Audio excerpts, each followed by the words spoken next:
Tyler Motte of the Vancouver Canucks was living his childhood dream, yet was struggling with something so much bigger.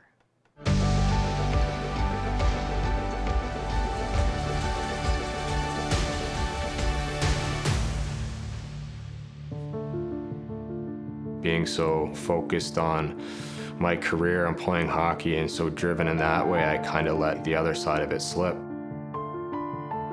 I lost that drive towards, my goals in life, and not just as a hockey player, but as a person.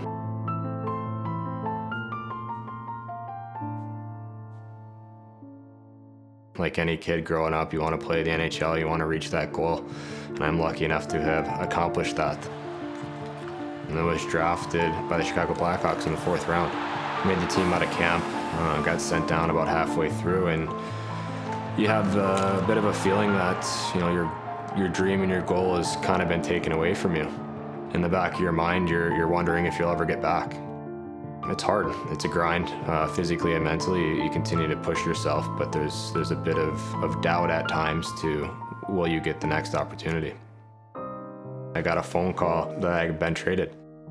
My only year in Columbus, I was again traded to Vancouver. He started to make comments along the lines of how he wasn't super motivated by a lot of things. He wasn't feeling excitement about things that previously excited him. And he was really irritable. And I didn't quite understand it or really know why until he made one comment that said, "I don't really feel much of anything right now." And it kind of all hit me that maybe this was something bigger than what I had thought it was, and maybe it was something that was troubling him for a long time. It was a combination of things. The wear and tear physically and mentally of just pushing yourself and being so focused on the goal of playing in the NHL. And sometimes you don't take care of the things you need to, which for me was my mental well-being. I felt like I was in a different place, a low energy, little mood, if at all, and I think that wears you down. When you feel rejected by a certain group of people, that will have an impact on how you feel about yourself. So it's normal life for all of us to get rejected from time to time in your relationship, at work when you're trying to perform and it doesn't go so well. It's really something we all deal with. It's not unusual. It can really get you down and really hurt a lot. It can even lead you into being really depressed. Have a look.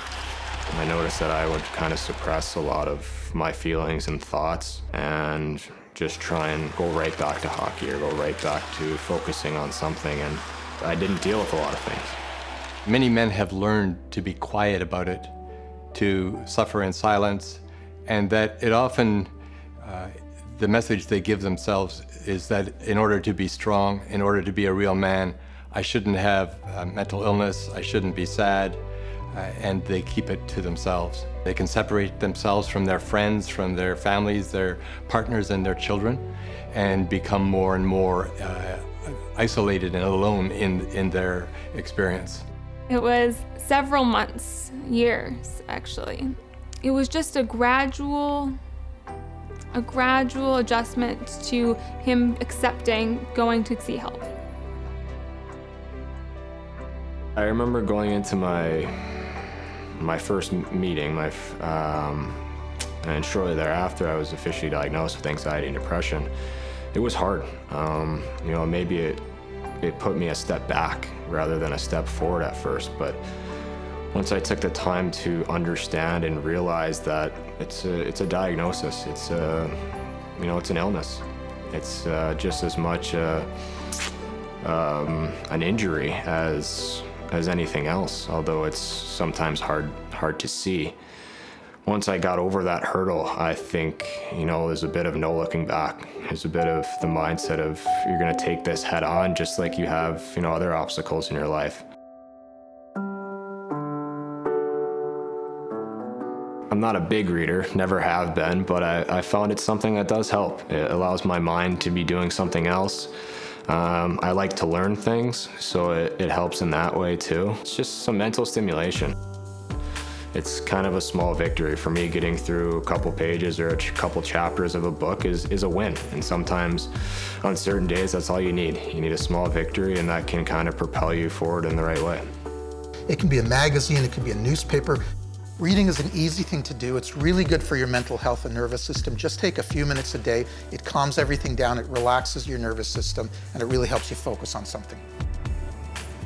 One of the things I was curious about was the active recovery piece. We talked a little bit about including a little bit of mindfulness in that. All athletes are human beings, and he's targeted the human as an improvement area. So I think that's what's helped him. He's just learning to ask questions, find out what works better for him.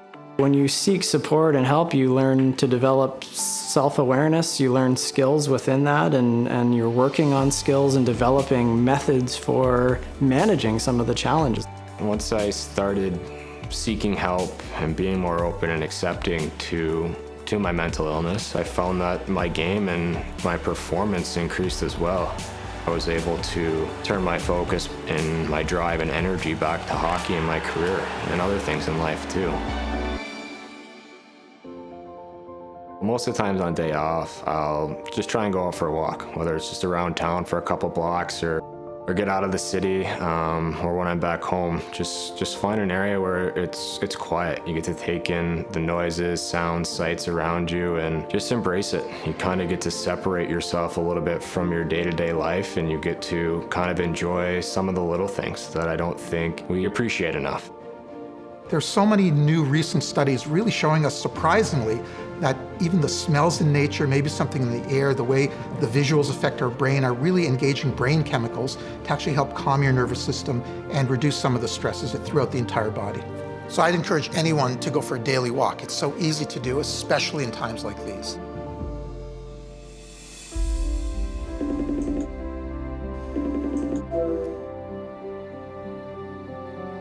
Right. He's become more communicative, but it's a process. It's not one getting help and then you're done. It's a constant work in progress throughout your whole life, and it's so impressive to me that he had come so far to acknowledge, to accept it, and to work at it, and then to want to make an impact in others. It's just demonstrative of how incredible of a person he is that I already knew, but it's him another way that he shows those characteristics. I love you. Good seeing you. Bye. Looking back to where I was and where I am and appreciating the person I've become, it's hard to do. You never like to think of yourself in that way, although for a while that was me. To be here today as the same person but in a different space is awesome. I'm proud of myself, which I don't say enough either, but yeah, I'm happy. And it's not every day do I get to say that to myself, but I have come a long way, and it hasn't been easy. And for those of you out there that are in a tough spot, it gets better. It really does, and I hope everyone gets to find that space.